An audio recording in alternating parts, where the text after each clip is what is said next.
Spring into savings during Blinds.com's Spring Black Friday sale, happening now.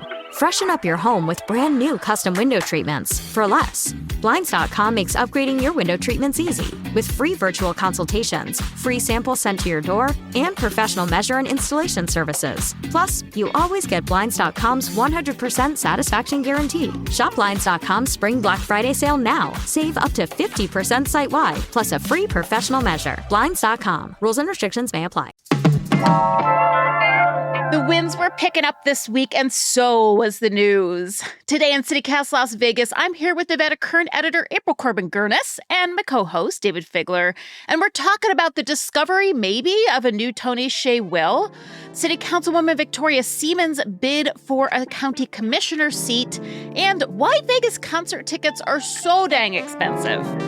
It's Friday, April 25th. I'm Sarah Lohman, and here's what Las Vegas is talking about.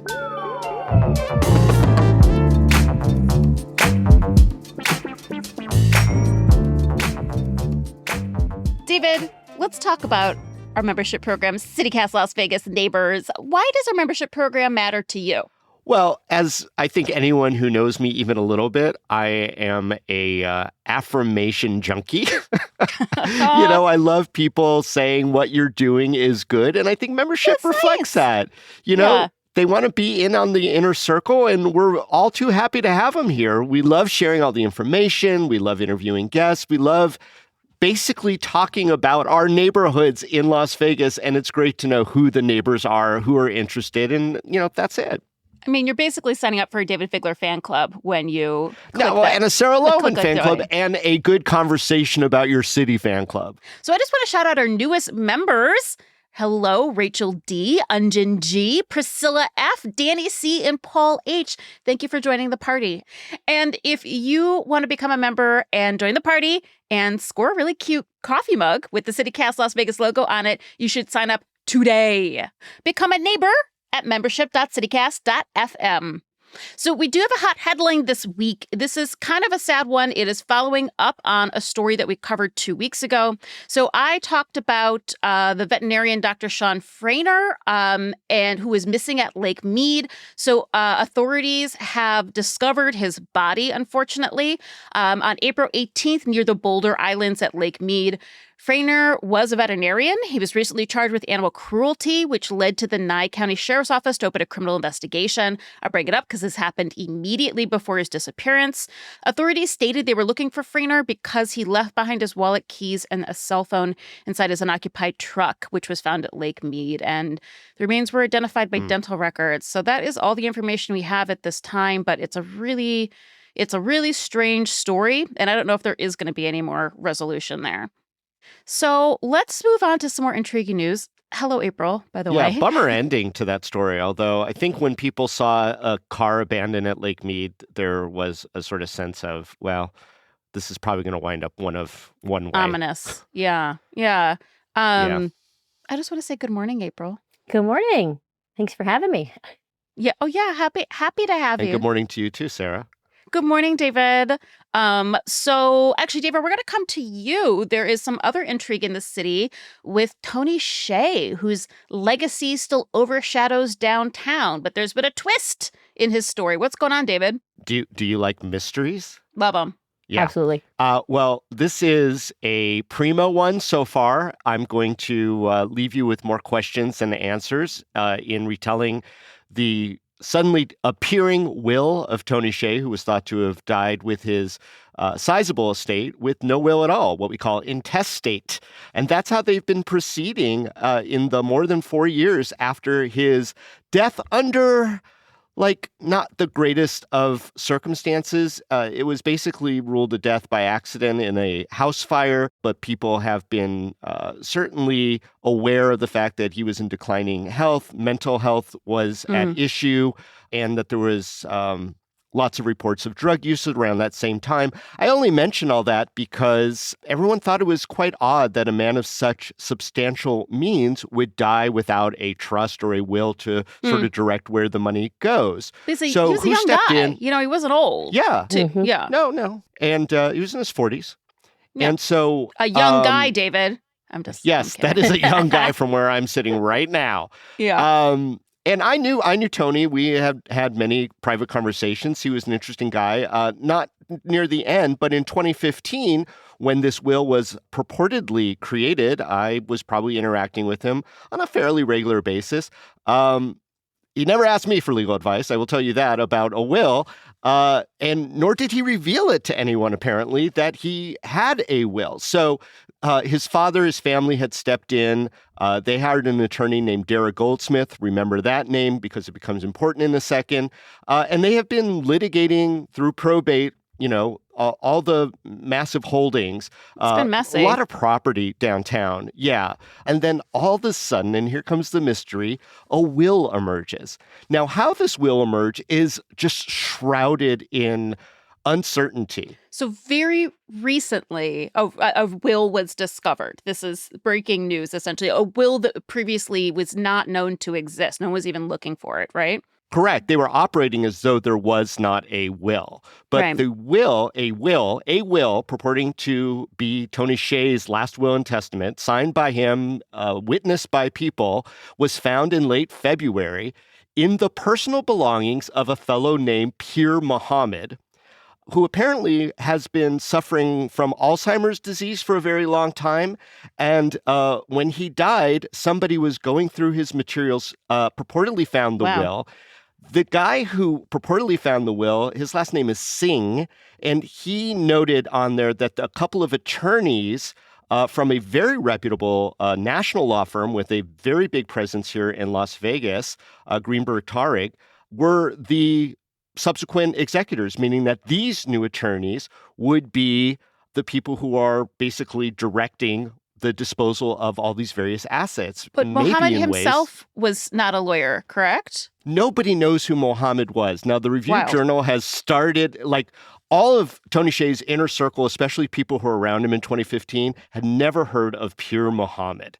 And Pir Muhammad, who apparently is dead, no one can find a death record of Pir Muhammad. No one can find an address for Pir Muhammad. Pir Muhammad is kind of a specter. Is he real? Is he real? Why didn't the lawyers, they must have had a memory of making a will for Tony Hsieh, right? Why didn't they say that's the other something? thing is that you don't need to necessarily consult with the people who you're naming as executors before you name the executor. It could turn up that Sarah Lohman, someone has named you as executor of their estate, and you have the option to say, no, I don't want to do it. What? The court ultimately decides. Is anyone out there making a will? I'm into it. Yeah, right? But now this guy Hsieh, no one could find him either, the guy who discovered the will. So it's like finding a Picasso at a yard sale and then giving it to somebody who gives it to a reputable art dealer who says, yes, this is a real deal Picasso, but then no one knows the address of the place where it was found. No one could find the owner of that home. And the guy who found it at the yard sale has also disappeared. Just to be clear, there was no actual yard sale involved. No, there was no yard sale involved. But now you do have a will that has a lot of terms. There are some big charitable donations, $2 million to Harvard, which was Tony Hsieh's alma mater, a lot of money to Red Cross, local Goodwill, local nonprofit that builds affordable housing called Nevada Hand. This could really shake a lot of things up, but I want to get back to one last point, and then we'll get into the story where we can.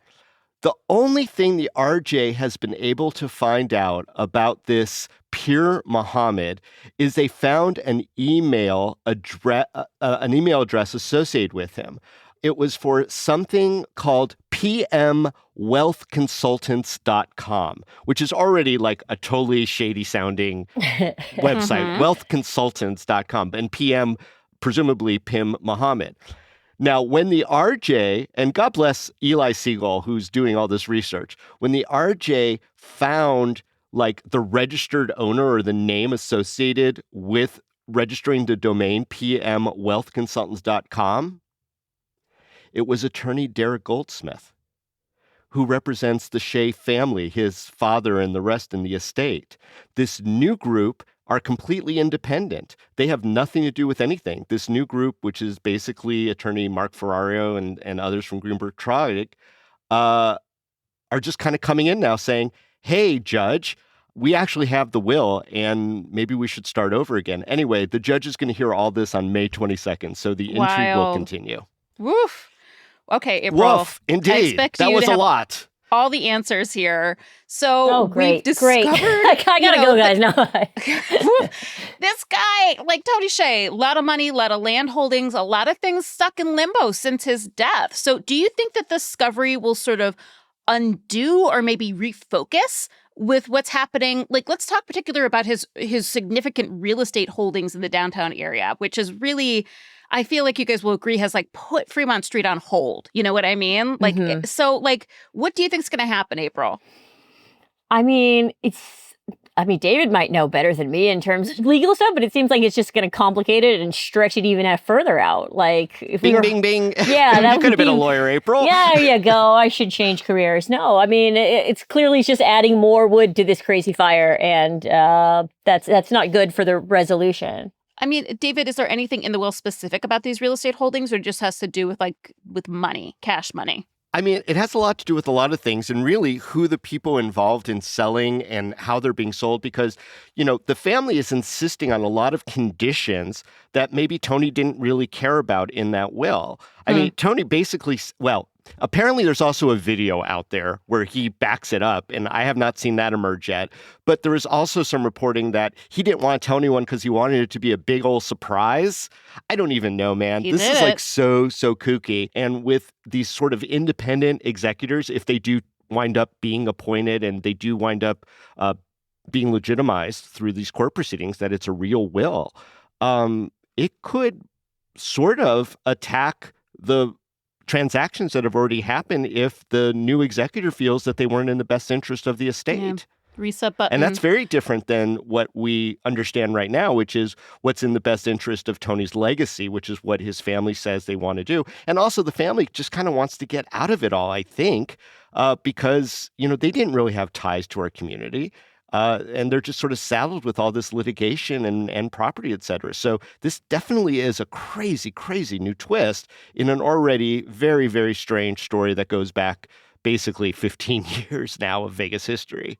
April, you are not a lawyer, but you are a journalist and a writer. So what about the Tony Hsieh saga has captured our attention? Why is this like such a Las Vegas story? Yeah, I mean, for better or worse, or for however you want to view it, he changed downtown Las Vegas, right? I mean, he was such a presence. And for average, everyday people who are not in the downtown circle where they were maybe running into Tony Hsieh, his death was this massive shock. Like, I don't think the average person understood that there was a decline there. There had been no major reporting or anything about, drug use or controversy of that sort. So his death being as, dramatic and tragic as it was a real big shock that sort of lingers because nobody was expecting it. And I think that has lasting power. Well, I still feel like such a newbie. I came here after Tony Hsieh had already come and gone, but certainly I hear his name all the time still. So I am curious if the finding of this will is going to resolve anything and maybe let us all, move forward after Tony Hsieh's death.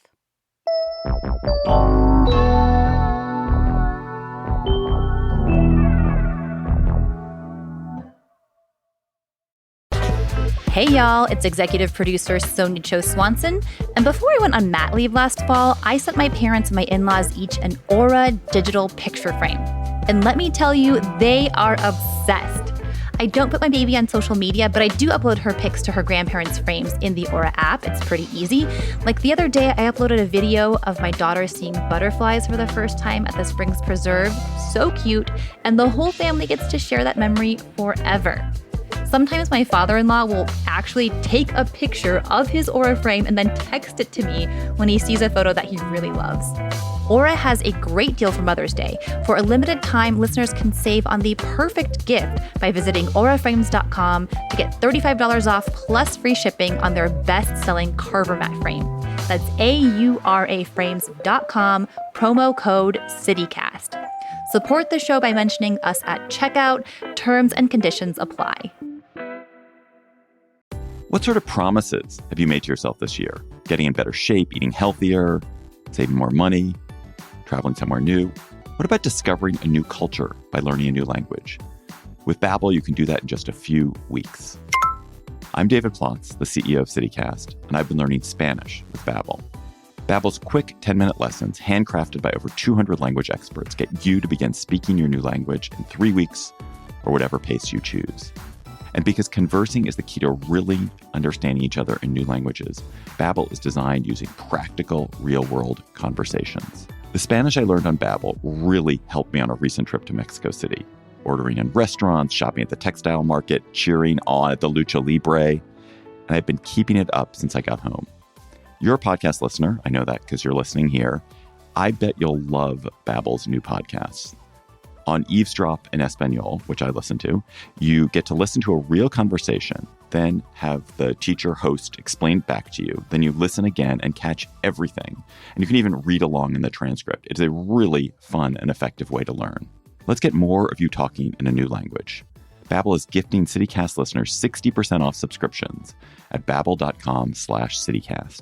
Get up to 60% off at babbel.com/CityCast. Spelled BABBEL.com/CityCast. Babbel.com/CityCast. Rules and restrictions may apply. April, we're going to come to you because former mayoral candidate Victoria Seaman has announced a new candidacy. What's she running for? Yeah, so Las Vegas City Councilwoman Victoria Seaman announced this week that she will not run for re-election, but instead will challenge Clark County Commissioner Justin Jones for his seat. Jones has already said that he is planning on running for re-election. Yeah, so Seaman has said that she wants to address F1 impacts and explore building a second animal shelter. Seaman, who is a Republican, told KTNV that being on Las Vegas City Council has been, quote, an uphill battle, end quote. That even though the City Council is nonpartisan, that her ward is very Democratic, whereas the Clark County Commission district she would be representing is less Democratic. She points out that Trump won that district. If you're unaware, District F represents sort of the southwest part of the Las Vegas Valley. But Seaman did not explain how she would be able to do much of anything as one of potentially 2 Republicans on the 7-seat Clark County Commission. And one other interesting detail is that she told 8 News Now that she has lived in District F for about a month. Oh, welcome. Welcome to District F, Victoria Seaman. So I don't know much about Justin Jones myself. So who has more political baggage, Justin Jones or Victoria Seaman? Oh, boy. I personally like Justin Jones very much. I consider him to be a friendly, I guess, more than an acquaintance, less than a good friend. Whenever I see him, I'm happy to see him. Yeah, now you know exactly where you stand, Justin Jones. Oh, boy, but this kid has picked up some baggage in the last 2 years. All you have to do is Google his name. It's going to be pretty easy. He almost lost his I don't know how close it was, but the Nevada State Bar, he's a lawyer, came after him very hard based on testimony that came out during the big notorious Rhodes Ranch case where the county's version of Badlands, Sarah, where the county made some decisions that a developer felt he was being screwed over, and then he went to court and won. But in the process, there were all these allegations of quid pro quos, and then Justin Jones deleted all of his text messages in contravention of public records laws. He was sanctioned by the judge. Again, the state bar came after him for that type of behavior. Really a bad look that he was basically trading some favors with Steve Sisolak for endorsements. Yeah, a lot of what we would call heavy-duty Samsonite. April, you got any other tea? No, it's a good summary. That's enough, I think, for one person to be dealing with. Well, what has Seaman's history been like on city council? Oof. I mean, she got in a fist fight with Michelle Fiore, right, and broke her finger. That's... She's also sued the city numerous times. She sued, don't sue me, though. It wasn't quite a fist fight, okay? It was a scuffle whose video was mysteriously disappeared from the city. Things disappear with these people. That's crazy, yeah. All right. So do we think that Justin Jones is vulnerable and that this is an inroad for the Nevada GOP to get another seat on the county commission? I'm hesitant to make any... election predictions, given the state of everything in the world. It's also so far away. Also so far away. Is this kind of early to be throwing your hat in the ring? it's never too early nowadays. Well, that's the thing, right? It's like everyone's going a year and a half ahead of time. Yeah. I mean, I think a lot of people are trying to get out ahead so that they don't have primary challengers and other people running. Especially if you're going to have to move into a district to essentially run, you probably want to be out in front or whatever. But I mean, it doesn't always work. You remember that Cedric Creer was the first to announce for Las Vegas mayor, maybe 2 years plus ahead of schedule. And, he came in third behind Victoria Seaman. I think Shelley Berkeley and Victoria Seaman had a very nasty fight. I think you can consider that to be some kind of baggage to the things that maybe came up during that race that, I would imagine Justin Jones would try to exploit. And I'd be remiss if I didn't say that, Shelley Berkeley, who has been on this podcast and who between the lines clearly still has no love for Victoria Seaman, has already endorsed her putative opponent in the 2026 election. And so, they're kind of lighting the fire under Victoria Seaman anyway. So whether or not, they see a vulnerability, which I'd imagine that they do. I mean, they saw a vulnerability against Shannon Bilbray Axelrod for the Ross Miller seat. And that's how we got the first Republican, April Becker, on the county commission in God knows how long. Yeah. Based on that, let me throw it to April here. What kind of impacts do you think Victoria Seaman could have on the county commission that she didn't have on the city council as a second Republican? I mean, I don't know. That's the thing. I mean, it kind of depends on what she's trying to do. She's really, as a city council woman, made animal welfare and the shelter system a big priority. That's not a partisan issue. So, I mean, given that she might have be able to craft better relationships with her fellow Clark County commissioners. She might have more leeway there than, say, in city council, where the mayor and others have noticeable beef with her. There's potential there, but it just depends on what a person tries to do on the Clark County Commission, which, like I said, it's really early now. And whatever the talking points happen to be a year from now, I am curious, however, Sarah, where she said she's interested in ways to help the small businesses impacted by F1. Yeah. I mean, the county commission, despite its Democrat majority, is fairly conservative, and they do seem to acquiesce quite a bit to things like Formula One, like LVCVA projects, et cetera. And to be a fly in that ointment would be definitely very interesting, because a lot of hard questions don't always seem to be asked, at least not in a sustainable way. Taking the side of the small businesses who are literally suing the county right now and saying that she might be their champion, or at least find out a way to help them, would definitely make her, the same kind of spoiler, I think, that she's trying to escape from Las Vegas City Council. Yeah, and I think it's worth mentioning that the Strip is under the county's purview, of course, being in Paradise, not Las Vegas. So she's on Las Vegas City Council. She didn't have that kind of sway, but in a new role, she would be a decision maker for the Strip. So, Victoria Seaman, best of luck. We'll see how it goes. And Justin Jones, best of luck too. Justin Jones, best of luck. Best of luck. May the person who helps Las Vegas the most win. Or maybe a third person. Maybe Whoever a third person. Anyway, we'll be sipping that tea for months to come, so stay tuned.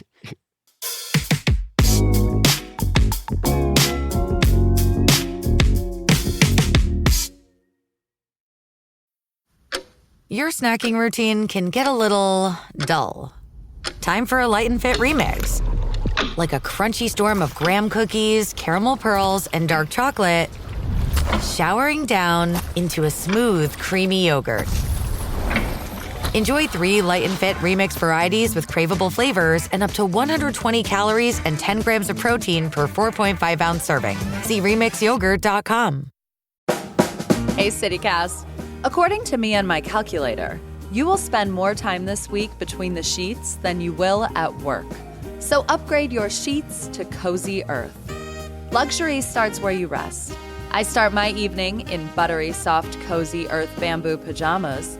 Then I dip into a Cozy Earth bamboo sheet set. They are silky and temperature regulating. Forget the 9 to 5. Prioritize your 5 to 9. Cozy Earth products will transform those hours into a sanctuary. And they take comfort seriously with a 100-night sleep trial and a 10-year warranty. Luxury should not be out of reach, so Cozy Earth is giving CityCast listeners 40% off their best-selling sheets, towels, pajamas, and more. Visit CozyEarth.com and use the code CozyLasVegas for 40% off, because you deserve a great night's sleep, and sanctuary awaits at Cozy Earth. Okay, so we usually go a little lighter in our last topic, but this is kind of a bummer, but it's kind of an interesting one. So this is by reporting from friend of the pod, Corey Leviton, and it has been discovered through an analysis of stadium concert tour prices that tickets in Las Vegas cost more than other cities. And the reason is that we have more add-on fees. So these figures come from Las Vegas-based Applied Analysis, and they basically looked at 3 upcoming concert tours. So national stars that aren't doing a residency, they're stopping in multiple cities.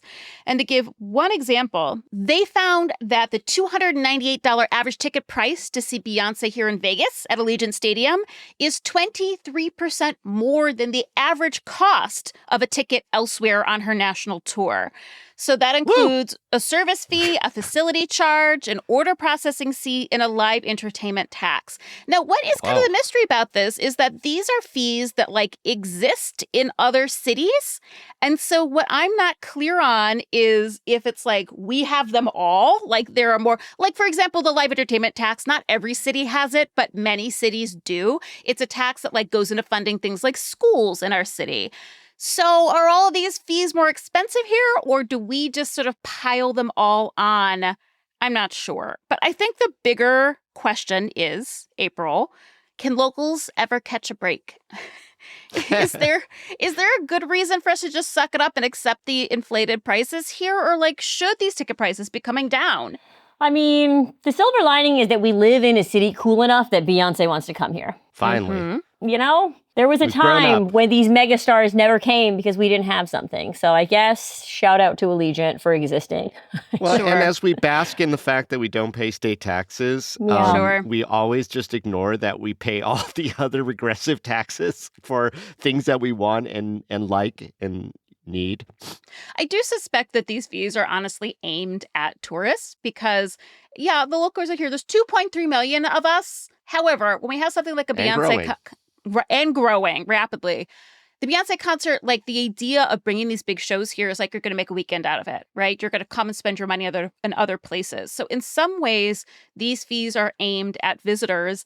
And most of the people I know here in Vegas are actually driving to LA to see Beyonce, where it is, in fact, cheaper to see her. And the resale tickets are cheap, too. Yeah. Well, it's supply and demand, they say. And if they can get away with it, look, we talk about nickel and diming in the casinos and changing the odds on the machines and the Hey, we've tables talked about Ticketmaster and all of their fees, too. And now since cue December... Pearl Jam. Let's go. Let's put that in the background right now. Pearl Jam? And as someone who covers revenue, I just want to say that when you look at the story that you guys linked to and Corey's breakdown of it, that LET, the live entertainment tax, goes to the state, but the other ones don't, okay? Yeah, they go to Ticketmaster. They go to Ticketmaster. So if you want to get mad about fees, please differentiate between the thing that is funding our schools, our police, our firefighters, our libraries, all of those things other than, and not Ticketmaster and it says that these are the fees to print the tickets and do the thing and operate the web services. But why are they different in every state? The internet don't cost more in Nevada. Maybe we've just gotten to that unfortunate spot where people expect it of Las Vegas, so they don't rebel or complain. They just go with it, and we're stuck as locals with that sort of attitude. I mean, we get mad, but who cares about us anymore?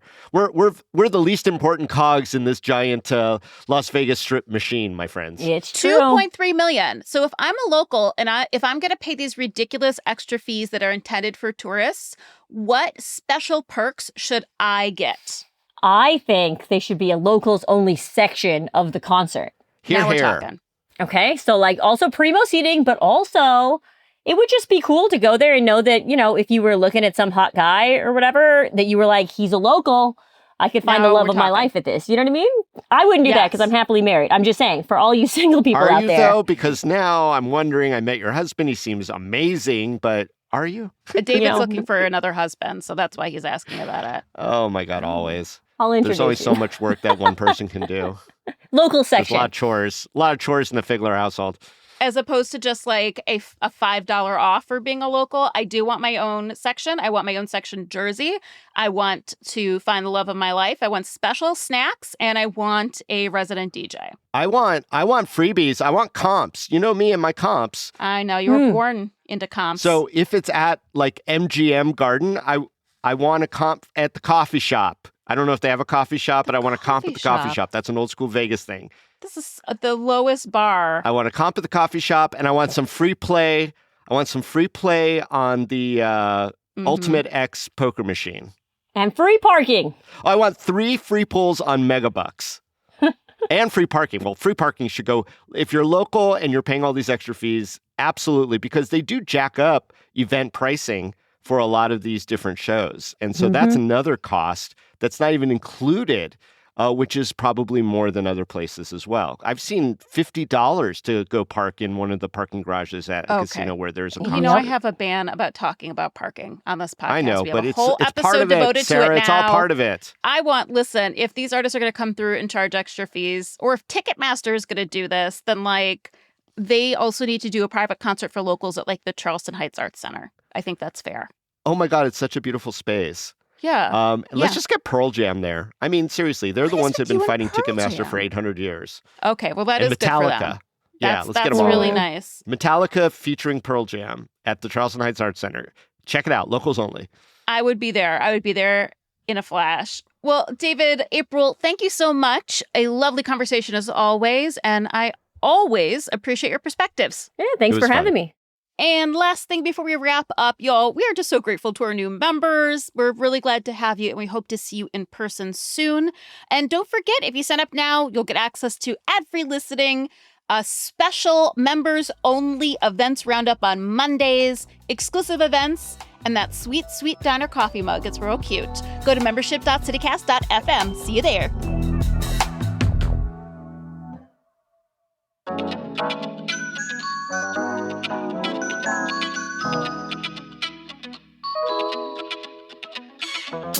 And that's all for today here on CityCast Las Vegas. Our executive producer is Sonia Cho Swanson.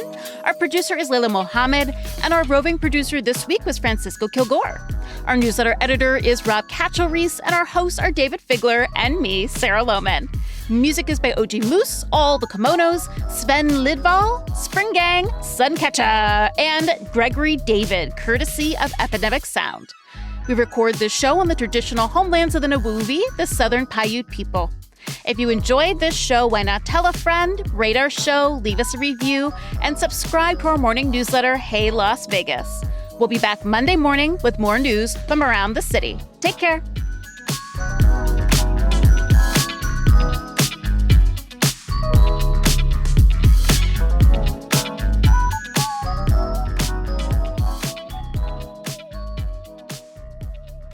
In other news, I'm moving to District F. I was just about to say that. I was like, David, move. You can. Never leaving downtown.